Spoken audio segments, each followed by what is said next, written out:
এলোমেলো ভিডিও থেকে বা এলোমেলো টপিক থেকে কিন্তু ইংরেজি শেখা যায় না।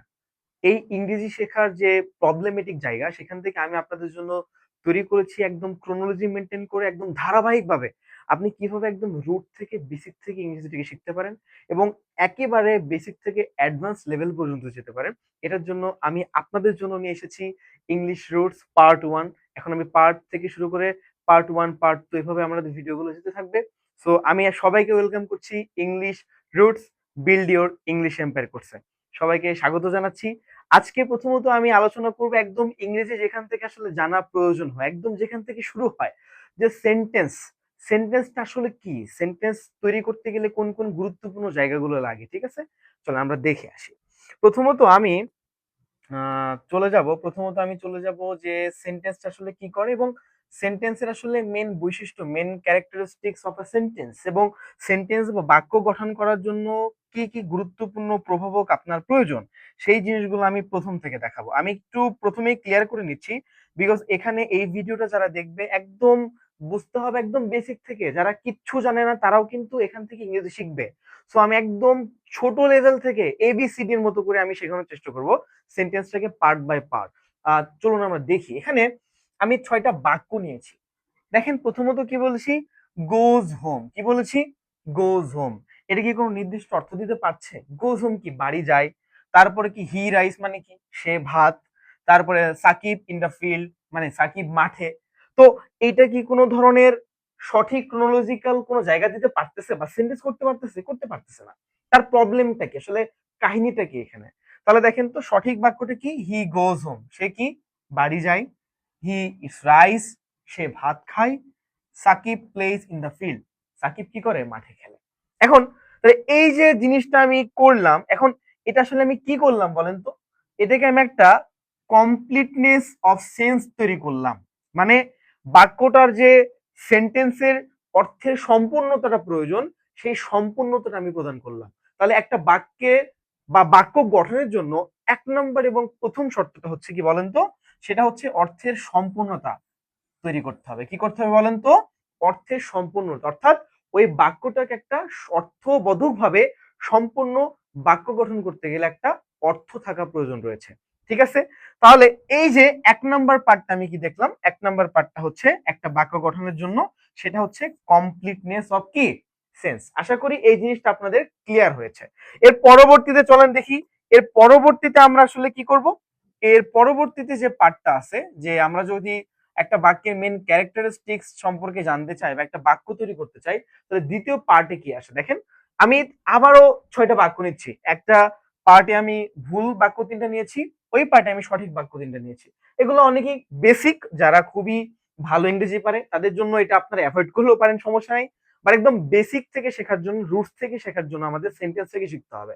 আমরা পরবর্তী সময়গুলোতে, পরবর্তী পার্ট গুলোতে সেন্টেন্স থেকে আমরা ক্লজে যাব, ফ্রেজে যাব, তারপরে এখান থেকে আমরা সেন্টেন্সটাকে এলাবোরেট করব, তারপরে হচ্ছে আমরা এখান থেকে ডিরেক্টলি পার্টস অফ স্পিচে ঢুকবো, এভাবে পার্ট বাই পার্ট আমরা শিখবো। ঠিক আছে, এখন দেখেন এখানে বলতেছে কি গোজ হোম হি, এখানে কিন্তু আমি সাবজেক্টটাকে রেখেছি। দেখেন আমি কিন্তু এ পাশে সাবজেক্টটাকে নিয়ে আসছি। এখন এই জায়গাতে খেয়াল করেন তো, এটা কি পূর্ণ অর্থ দিতে পারতেছে? দেখেন তো, গোজ হোম হি, তারপরে হি রাইস ইটস, সম্পূর্ণ অর্থ দিতে পারতেছে?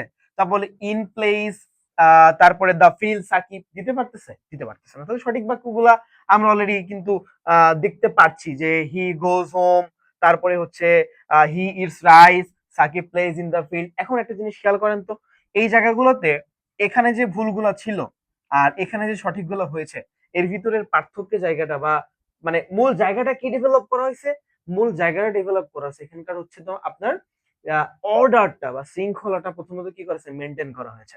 তাহলে দেখেন তো এখানে প্রথমত কি আছে, হিটা কি সাবজেক্ট। তাহলে হিটা যদি এখানে সাবজেক্ট হয়, তাহলে প্রথমত আমার একটা বাক্যের জন্য কি লাগবে, সাবজেক্ট। তারপরে গোজটা কি বলেন তো, গোজটা হচ্ছে কি ভার্ব, এবং হোমটা হচ্ছে এখানে কি এক্সটেনশন। হোমটা কি এক্সটেনশন। এক্সটেনশন গুলা বিভিন্ন ভাগে, কখনো এটা অবজেক্ট, কখনো আপনার অ্যাডভার্ব, কখনো অ্যাডজেক্টিভ প্লাস নাউন, আবার কখনো ফ্রেজ। এটা বিভিন্ন ভাগে কাজ করে। একটু পরে এলিমেন্ট অফ, এর পরবর্তী পার্টে এলিমেন্ট অফ সেন্টেন্স দেখাবো, তখন জিনিসগুলো ক্লিয়ার হয়ে যাবে। সেম ভাবে এখানে সাবজেক্ট ভার্ব অবজেক্ট, তারপরে হচ্ছে সাবজেক্ট ভার্ব, তারপর হচ্ছে আপনার এক্সটেনশন বা এখানে ইন দা ফিল্ড, এখানে একটা ফ্রেজ কাজ করতেছে, এইভাবে সাজানো হয়েছে না? তাহলে 2 নম্বর পার্টটা আপনাদের মনে রাখতে হবে যে অর্থ প্রকাশ করতে হলে অর্থাৎ বাক্যে পরিণত করতে গেলে আপনাকে অবশ্যই কি করতে হবে, একটা অবস্থানগত শৃঙ্খলা বা অর্ডার মেনটেন করতে হবে। কি করতে হবে বলেন তো? একটা অবস্থানগত শৃঙ্খলা বা একটা অর্ডার মেনটেন করতে হবে। তাহলে 1 নম্বর পার্ট আমি কি পেলাম? Completeness of sense. 2 number part আমি কি বললাম? 2 নম্বর পার্টে আমি পেলাম হচ্ছে কারেক্ট অর্ডার, সঠিক অর্ডারটা আমাদের মেনটেন করতে হবে। এবং 3 নম্বর পার্ট যেটা আমরা অলরেডি বুঝতে পেরেছি যে কম্বিনেশন অফ ওয়ার্ডস, মানে অনেকগুলো শব্দের সমষ্টি থাকা লাগবে এবং শব্দগুলো কি অর্থবোধক শব্দ হওয়া লাগবে। ঠিক আছে?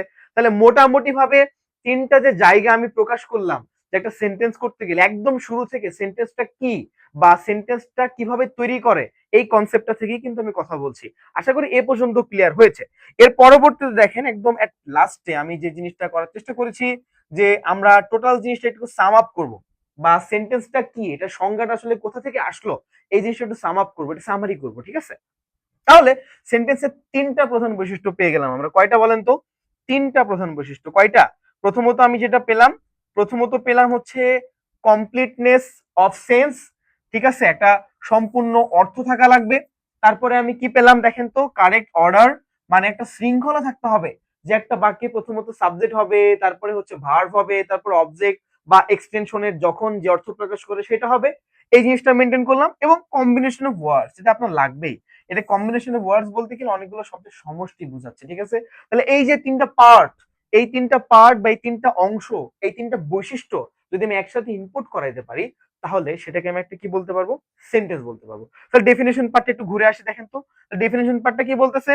A sentence is a combination of words arranged in such N order, এই যে order that it expresses a complete sense or meaning, মানে সম্পূর্ণ অর্থ থাকা লাগবে।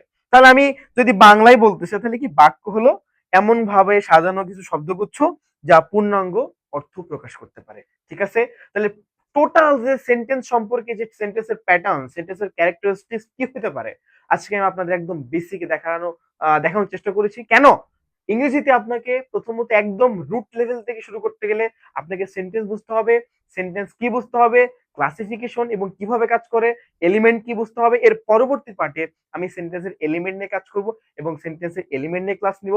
ততক্ষণ পর্যন্ত ভালো থাকেন। আপনারা চেষ্টা করবেন ক্রোনোলজিক্যালি এবং পার্ট বাই পার্ট ভিডিওগুলো দেখার। এবং আমি আপনাদের কথা দিচ্ছি, আপনি যদি পার্ট বাই পার্ট ভিডিওগুলো দেখেন, বাংলাদেশে অন্যতম একটা ইংরেজি শেখার একটা প্ল্যাটফর্ম আমি রেডি করতে যাচ্ছি। আপনারা শুধু ধৈর্য নিয়ে থাকেন, ইনশাল্লাহ আপনাদের সাথে আমাদের বিজয় দেখা হবে। আল্লাহ হাফেজ।